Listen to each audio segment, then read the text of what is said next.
Hello there, you're welcome to Business Today. Thank you for the pleasure of your time. My name is Ronnah Nahabwe with Winnie Nakawuki in the sign language. To begin with, it is now a year since the former central bank governor and the longest serving chief, Professor Emmanuel Mutebile, passed on. Today, the central bank and the government have held a memorial service to commemorate his legacy and ponder the implications to Uganda and the sub-Saharan Africa. President Museveni has applauded the late Professor Emmanuel Tumusiime Mutebile as a professional governor that always advised him on several matters of national importance and pointed out his counsel on one of the country's most contentious issues, the minimum wage bill that he advised not to be passed. Mutebile advised me on the issue of uniting the Minister of Finance and the Minister of Planning. You remember they used to be separate. There would be Minister of Planning, and some people were arguing that that was good, but Mutebile was able to show me that no, that's not good, because why do you plan when you don't know how much money you have? Why does the one who is having money be the one to plan? Because he knows how much money he has. Resistance against economic cheap popularity. For instance, minimum wage.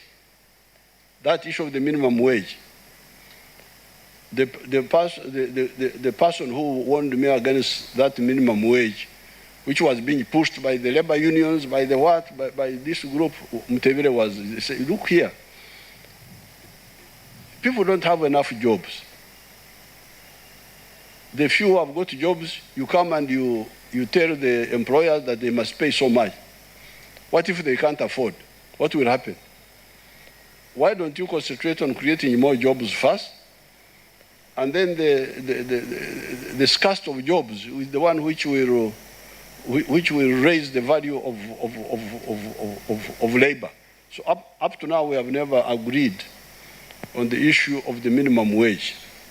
The memorial lecture was graced by many dignitaries from across Africa who praised him as a great giant that fought for Uganda's economic recovery and sanity through distinctive monetary policies that aimed at taming inflation and shielding the Ugandan shilling. We have convened this memorial lecture to proclaim that we stand on the shoulders of the giant known as the late Professor Emmanuel Tumusiime Mutebile. Our governor was an intellectual giant, an economic policy giant, and a central banking giant. We stand on the shoulders of this gentle giant with a generous hand and a thundering voice that still echoes across the hills of Kigezi to the world. But basically, the first circle is about macroeconomic stability. And he understood very well the training that he had and understood how to maintain that. So in all the conversations, the questions, the approaches, he was a macroeconomist par excellence. And this is something that I think the younger generation need to appreciate a lot more. Meaning he was an economist and he dealt with things as an economist.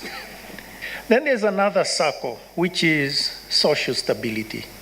So he understood very well, very keen appreciation of society's pain. So for instance, when we talk about cost of living, he did understand the social side of it, meaning what it means for people and livelihoods. purpose, when you talk about economic growth, things about equitable economic growth, etc., various interest groups, the conversation about subsidies, is one thing to say we should remove subsidies, another to first think about the interest groups that are there, and to then manage all that. During his tenure, Uganda might have been lucky enough not to face the wrath of inflation. To date, the fiscal and monetary policies have fumbled to stabilize the economy, contrasting Uganda's inflation rate at 2.7% in January last year to 10.2% at the fall of 2022. The Bank of Uganda Act 1996 stipulates that the governor and the deputy of the central bank shall be appointed by the President of Uganda with the consent of the cabinet, and both shall serve for a period of 5 years, eligible to renewal. However, the act is yet to resolve the succession issue at times of death. Monica Nabyonga, Smart 24 TV, Business Today. We hope that his soul will continue to rest in peace. Now, away from that, legislators have urged the select committee that was established by the Deputy Speaker of Parliament, Honorable Thomas Tayebwa, on Wednesday this week to use the authority given to it and to impartially look into all the parties involved in the NSSF saga, particularly those who claim to be untouchable. According to legislators, they have confidence in the committee that is to be headed by Honorable Winnie, but have cautioned it to be careful with some people who take themselves as more powerful than the committees of Parliament.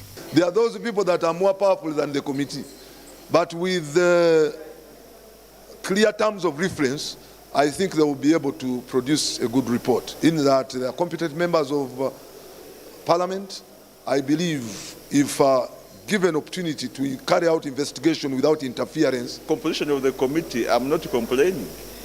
Personally, the Speaker looked at competence.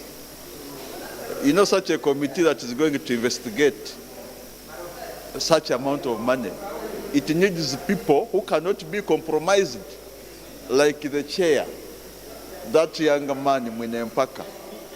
All of us now, we are proud of him, because the guy does not fear, the guy is not easily compromised. The MPs have also called on the committee to investigate all the big officials whose names have been mentioned in this NSSF scandal without fear or favor. But what they should do is to make sure that they even investigate those powerful people, including generals that have always wanted to get money from the fund. Yes, and they should create, they should be confident enough and not to be scarecrows, because people may keep information, may conceal information. The district woman member of Parliament of Cheboga District, Honorable Kaya Christine Nachmwelo, has on the other hand expressed her fears over the composition of the committee, saying that it has a member who is a former NSSF board member and as well as a representative of workers. And she cites an interest of conflict which may not bring about positive results. And so, first of all, the composition of the committee has a challenge. One of the members of the select committee was a former board member of NSSF and is also the workers MP. We thought that the workers MP would actually, together with other workers MP, come up with their position and share to the committee as a recommendation based on, based on their experiences. But not one of them to be part of the committee, because we shall lose then. The legislators also want the committee to investigate the issue of dual reporting, because NSSF is the only entity that reports to two ministries, something they find unusual. The dual reporting system of the NSSF, which was legislated by this House, we need to get an interrogation into that dual reporting system. Because NSSF is one of the few boards, institutions which have a dual reporting. They report to Minister of Finance. What do they report about and what are they reporting about? They report to the Minister of Gender, Labour and Social Development. What are they reporting about? What are they supposed to report about? What was legislated about their reporting system to NSSF? The Select Committee was only given 1 month to fully investigate issues surrounding National Social Security Fund, NSSF, and report back to Parliament for debate. Samlanifa, Smart 24 TV, Business Today. Now, the Education Minister and the First Lady, Janet Museveni, has directed all schools to maintain the previous fees structure until additional instructions are provided. This directive follows the release of the 2022 primary leaving examinations as schools prepare for reopening. During the release of the exams, Honorable Janet Museveni, the Education Minister, instructed all schools to maintain the amount for school fees from the third term of 2022 until further guidance. But we don't just talk about this without any firm evidence of what we're talking about. We don't just want to continue to talk about things that are affecting education as if we are doing nothing about them. We recently worked in partnership with the Norwegian Embassy to carry out a study on the UPE program with the main aim of determining whether we need to charge fees or not in our government schools. In 1997, when UPE was brought on board, and now the enrollment stands at 8.7 million learners in government-aided schools who are getting UPE capitation grants. Overall, Mama, we have a total of 10.3 million learners in primary education in Uganda. This significant increase in primary school enrollment is an indication that the payment of fees was a big impediment for a poor rural family. The Uganda National Examinations Board has revealed that 2022 primary leaving examination candidates performed better than the previous year. Comparable past levels of PLE results released show that at least 702 candidates passed the 2022 examinations as compared to the 659,910 of 2020. In addition, 8.7 million learners have so far been beneficiaries of the universal primary education ever since it was introduced in Uganda. This year, there were a number of suspected incidences of external assistance of candidates. Unfortunately, this includes teaching staff who should be the custodians and role models of integrity and trustworthiness. I'd like to remind all our teaching staff now that these young people look up to them and replicate what you model before them. We must therefore demonstrate utmost discipline when fulfilling our roles and functions. Indeed, this is a universal requirement of humanity and in particular, the education profession. Furthermore, none of our cultural or religious beliefs condone cheating or dishonesty. In Titus chapter 2, verses 7 to 8, the Bible states, in quotes, "You yourselves must be an example to them by doing good works of every kind. Let everything you do reflect the integrity and seriousness of your teaching. Teach the truth so that your teaching cannot be criticized." Unquote. A total of 832,654 candidates from 14,691 centers registered for PLE in 2022, compared to 749,761 in 2020. Of this number, 583,768, approximately 70.1% from 11,306 centers were universal primary education beneficiaries, and 248,982, approximately 29.9% of the candidates were non-UPE. The proportion of candidates benefiting from the universal education program has increased by 1.71%, indicating growth in the education sector. Make sure that the teachers get more time to train on teaching I'm sure you have heard that government now demands that all teachers should be university graduates, because we believe that there are some teachers who are not well qualified to teach from primary, even pre-primary level. And so we are now trying to ensure that teacher policy, which is now in place, will perhaps bring a step higher all our teachers. Candidates who sat for the 2022 primary leaving examinations have posted better performance compared to their colleagues who sat for the 2022 examinations. Naomi Mtumba and Samuel Kirimonda, Smart 24 TV, Business Today. Thank you, Naomi Mutumba, for that report. Now, government, through the Ministry of ICT, is yet to spend 30 billion shillings on mindset change for the socio-economic transformation of the economy. The ministry intends to enhance effective mobilization of families, communities, citizens of nation development through the mindset change campaign. The Ministry of ICT will invest 30 billion Ugandan shillings fund the Mindset Change program. This funding will be used to provide training and capacity building activities, develop modules and materials for use in the program, and to support ICT-enabled activities that will help citizens and communities to become more economically active. Community Mindset program has a budget, I think, of about like 30 billion shillings in a year. But it's not only the ministry that uses that money. We have these different actors with whom we work. The program will provide technical support and guidance, as well as offering financial assistance to help them design and implement their own initiatives.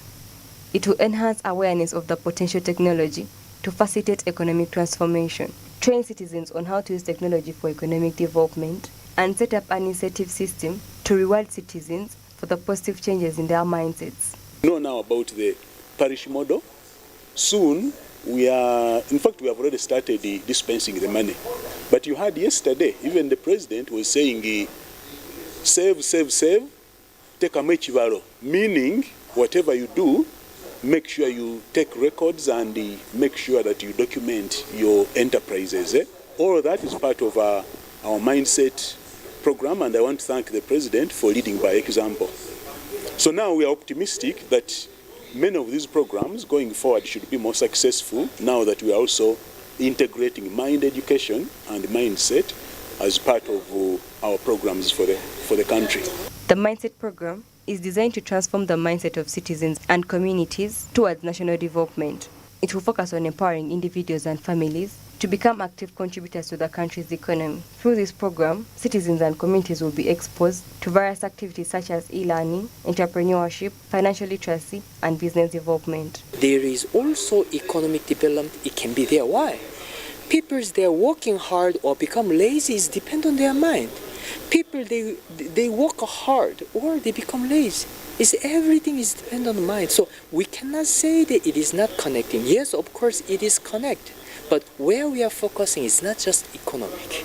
We are focusing to people, they have a hope and positive mind and to work hard and to believe that everything is possible. That is what IYF is focusing as NGO. So we are working together with the government and also Minister of ICT National Guidance, because they have a project and national program called the Mindset Change. This program will focus on encouraging individuals, families, and communities to adopt a positive mindset. This would include attitudes and behaviors that are necessary for the country to achieve its development goals. The program will also focus on creating a positive and enabling environment for citizens to participate in the economic transformation of the country.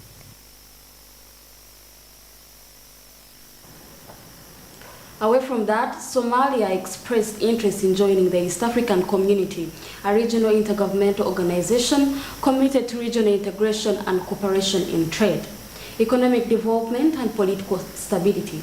If successful, in addition, will be important to regional and allies to growth and market growth.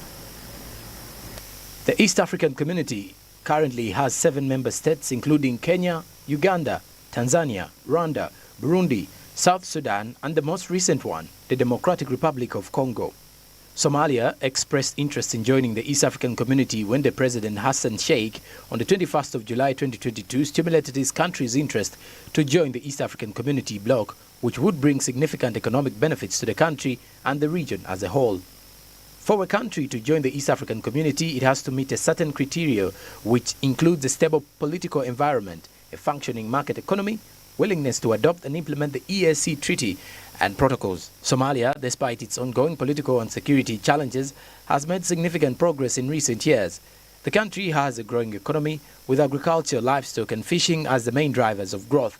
And additionally, it has a strategic location of the Horn of Africa and the Gulf of Aden, which would be beneficial for trade and transportation within the region. Furthermore, vetting Somalia for membership in the East African Community has the potential to bring significant benefits for both Somalia and the East African Community.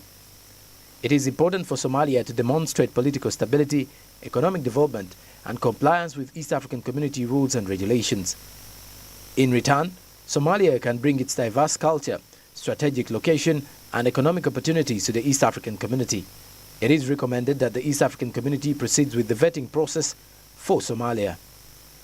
Bronia Katusime, Jorampo Sonko, for Business Today.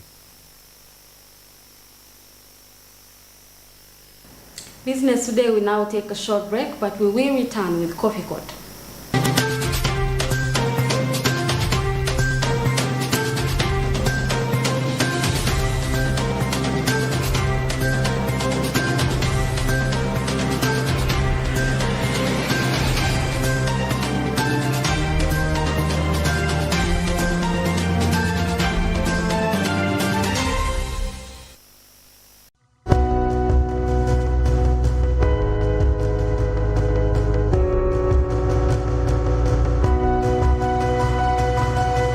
Smart 24, driving business.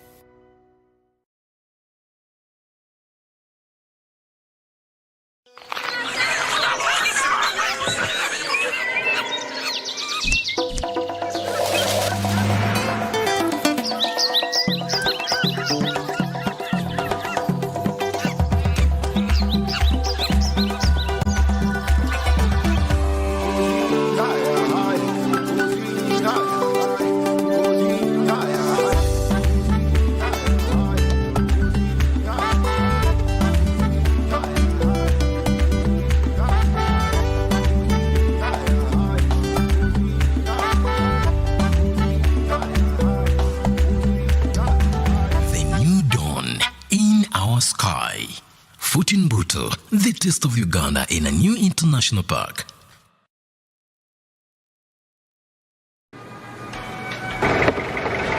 He must be rich, tall, handsome, from a respectable family. He must have a maid because at our home we do not work.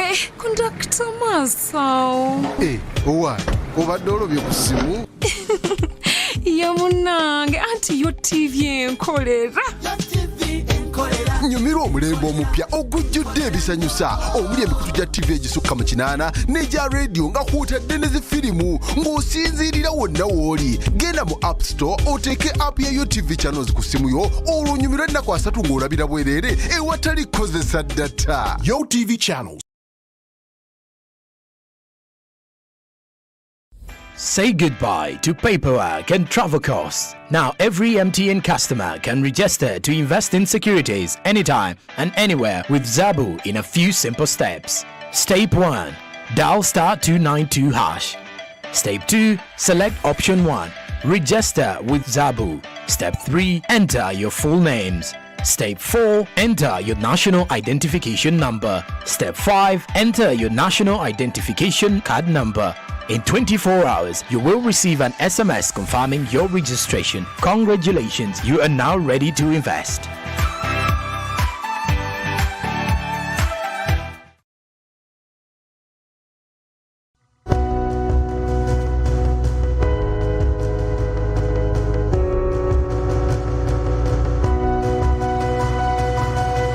Smart 24, driving business.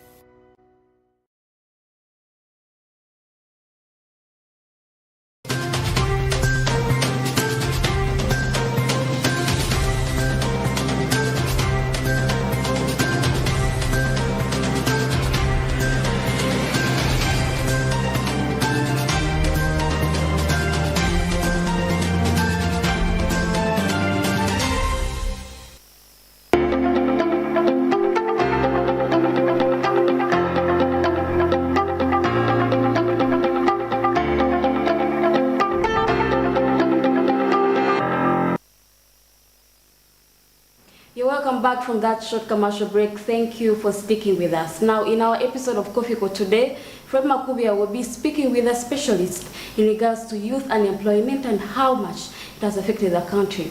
Let's have a look.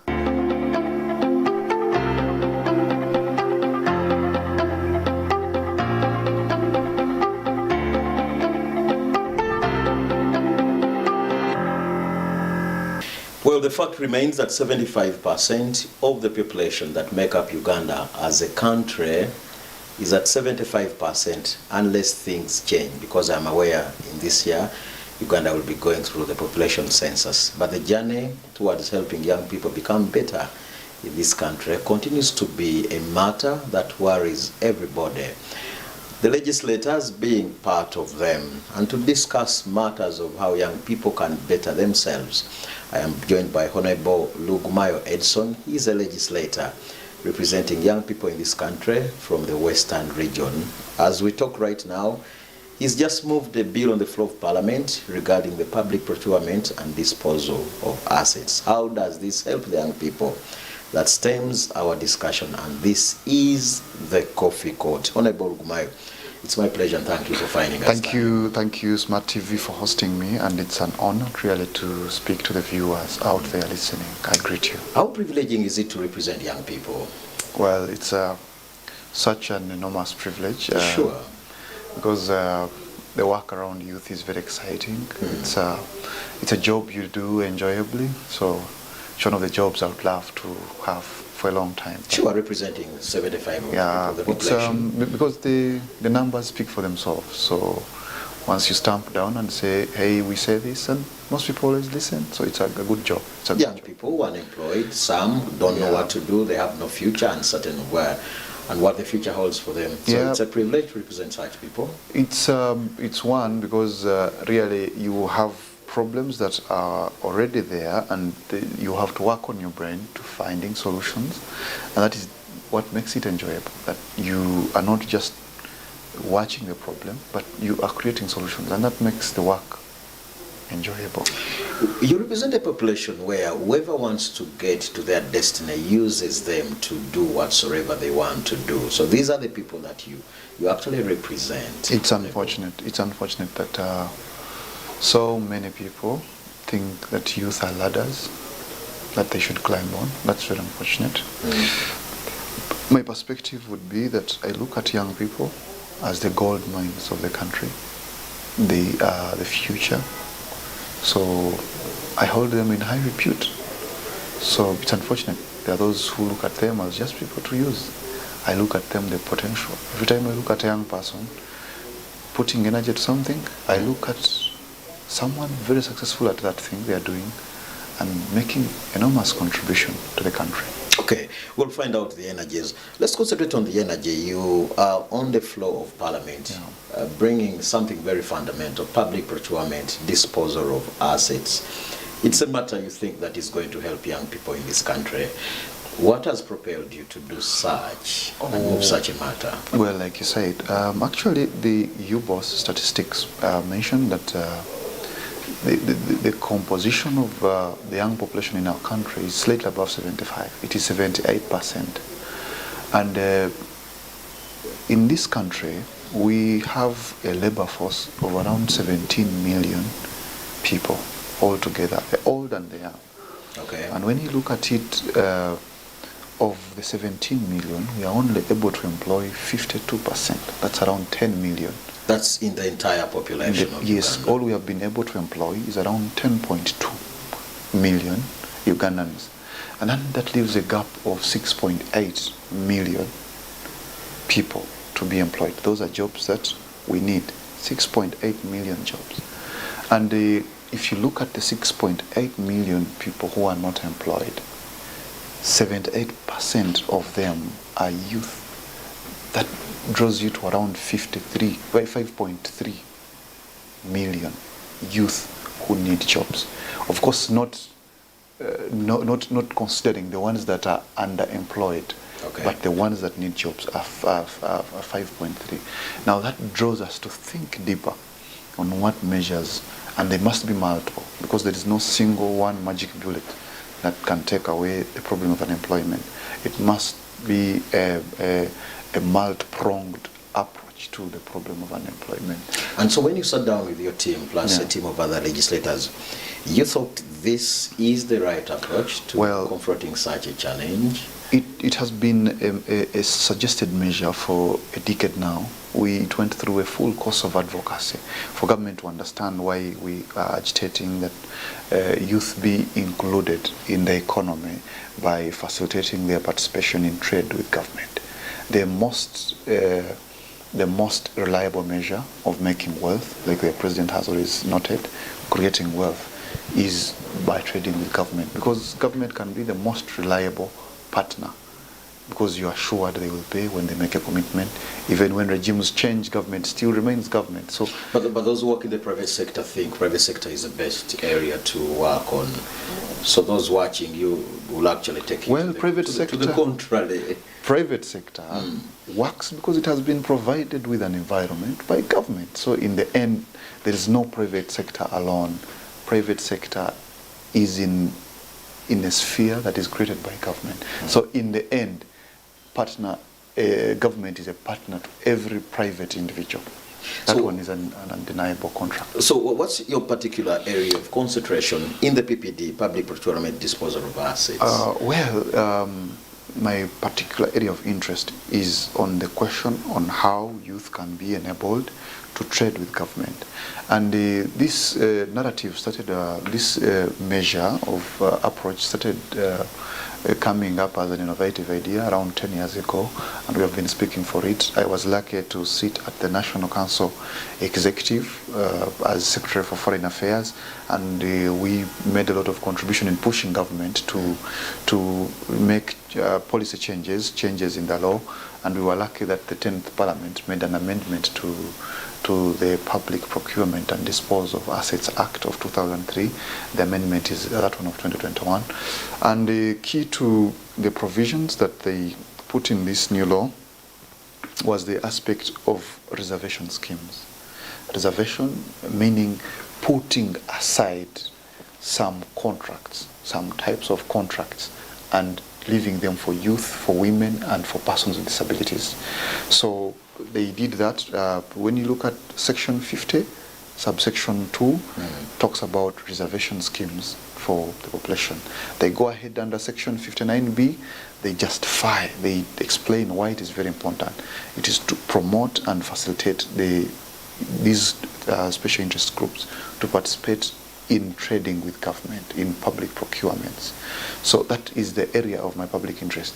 What do we see as the result? For example, if government said all contracts, 30% contracts should be contracts that go to the youth, that would mean a very eminent part of the population shifting to trade with government and making a lot of money. But they should compete with everybody. No. They are very energetic, young, their age bracket is still that. No, very energetic on above. You cannot let them concentrate, let them compete with the rest of the other people. No, you cannot ask Otherwise you'll have even the old people coming up and say, I think we need a different bill that will actually separate us from the rest. You cannot ask a young person to compete. What young person are you talking about? I'm talking about a youth. A person who is between the age of 18 and 30 years. This particular person, for example, either has just left university, has no formidable capital.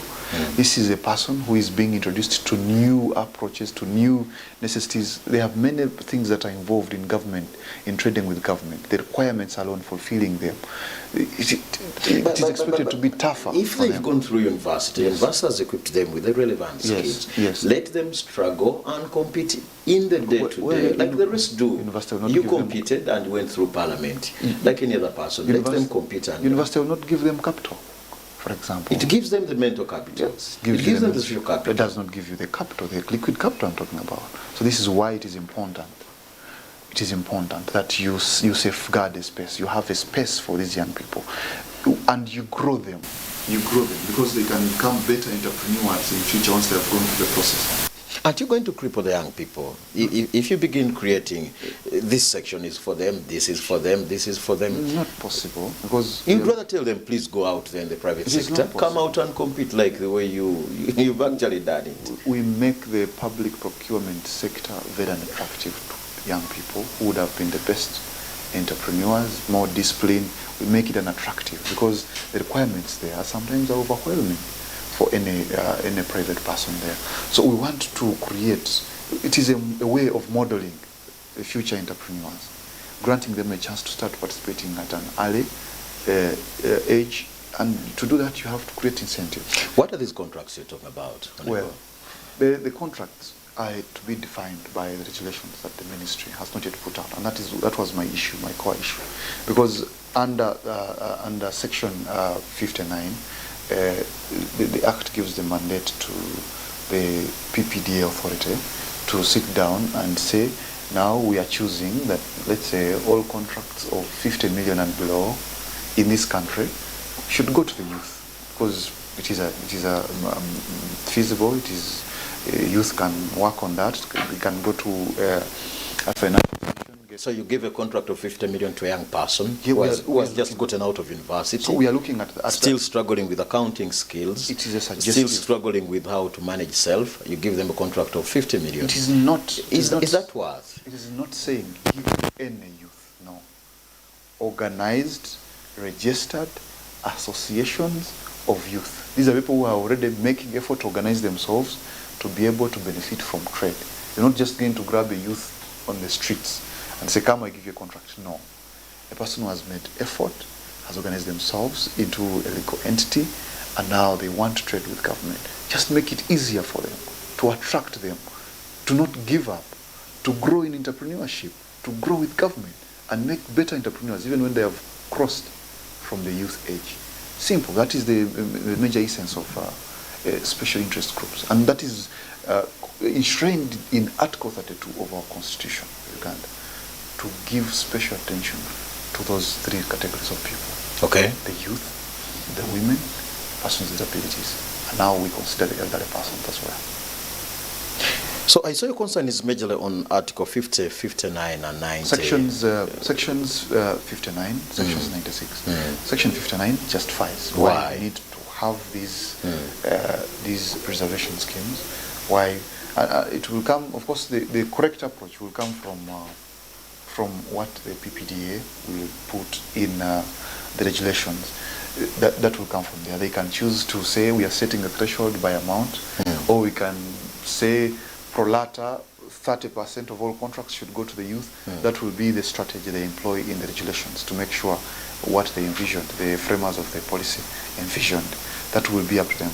But what my issue was, how do these stakeholders get involved in framing of these regulations to make sure they serve them?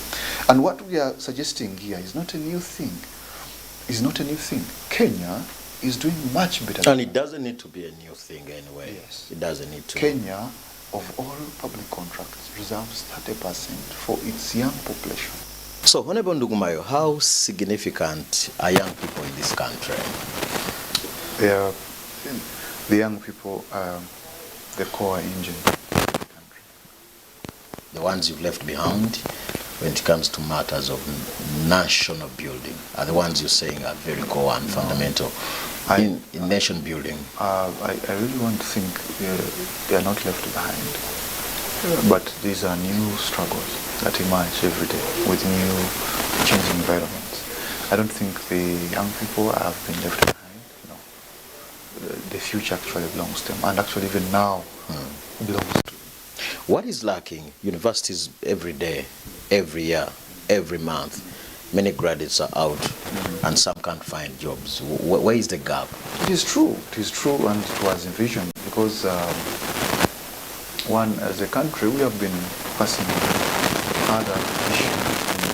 We spent almost 2 decades struggling to make sure there is a peaceful environment. As you will recall, from 1996, when the NRM came into power, they were struggling with rebel movements all across the country. That means that particular aspect was eating up major resources until 2006, when the country was pacified. And you should have seen that from 2006 to date, priority has been infrastructure.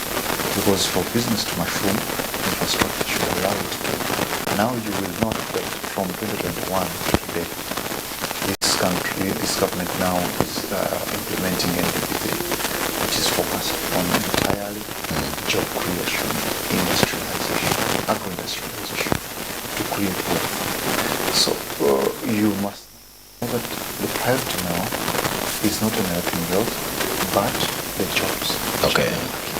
So I really want to believe, as government has excelled before in all other spheres, counts 10, 8 years from now, jobs will be enormous.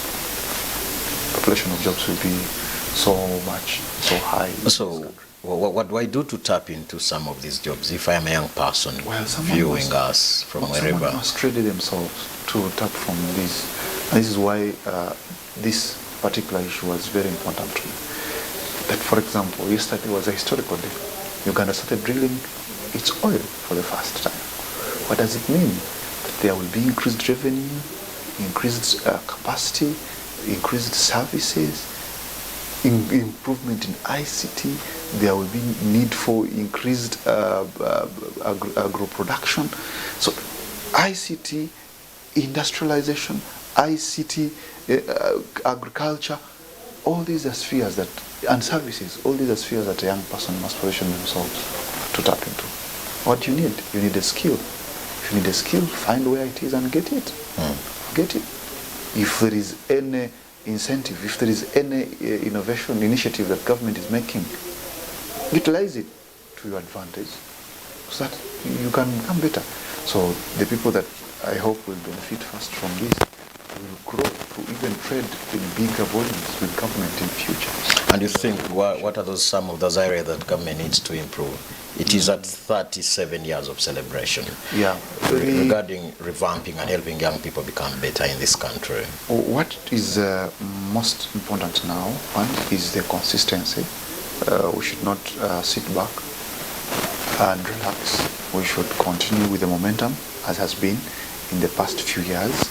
And two, after building the consistency, there is much need for creating backward and forward linkages in programming for the youth. Let every initiative create a linkage with the next initiative. For example, now government is implementing the presidential industrial skilling hubs, giving young people a variety of skills. Now, how do you link that to mass production? How do you organize that labor that you have skilled to get into production? How do you organize that labor to become an industry, a factory? You create that linkage. So how do you organize that labor to come back and take on for the produce that is for a farmer somewhere? So it is those linkages that we must create. But now I really appreciate the course that government has chosen to take, and I believe there will be good results, good yields in 10 to 8 years. Okay, and you think this bill will be that very successful? Well, the bill, it is no bill. It is just regulations. I think it will be successful because all means there's an obligation to the ministry. The law has been put in place. Now what is left is a statutory instrument from the minister saying, okay, in implementing these laws as laid down by Parliament, this is how we shall do it. And I think it is a 2 weeks job. It is a 1 month job. And that's what you think? Yes. Because we have many of those that have come on board and they actually never successful, Honorable. It depends. This is something in its late hours to be achieved. This has been achieved actually. I appreciate it as an achievement already because the legal framework is already there. So what is left is the implementation. That is what is left. It is not any more issue of policy or amendment. The amendment is already there. What is left is the ministry doing its work and implementing what is already resolved upon. So I believe it is an enormous success already achieved. So what is left is for the ministry to wake up, not sleep. Your parting shot, Honorable Edison. Yeah, as NRM celebrates 37 years, I was born under the NRM government. I have seen one president. I have seen one party. But I have also seen enormous changes this country has gone through. I have positive changes about positive and negative. Positive changes. I have seen a country run from the ruins of instability to a country that is stable, to a country that is connected border to border, now from a country that is focusing on its population. And I want to appreciate the leadership that they have kept focus on what is core. The legitimacy of any government comes from the ability to create opportunities for its population. And once the government keeps focus on such, it is undoubtable that this government is very strong and will run for the next decades and more to come. Well, thank you so much, and thank you for finding time to speak to us, especially on matters that regard the development of this country. The journey regarding developing young people in this country definitely continues, and I'm satisfied if you look at Vision 2040 financial year, NDP3, Phase 3, it's one of those critical issues that this government looks up to. This is the Coffee Court. My name is Fred Makubuya.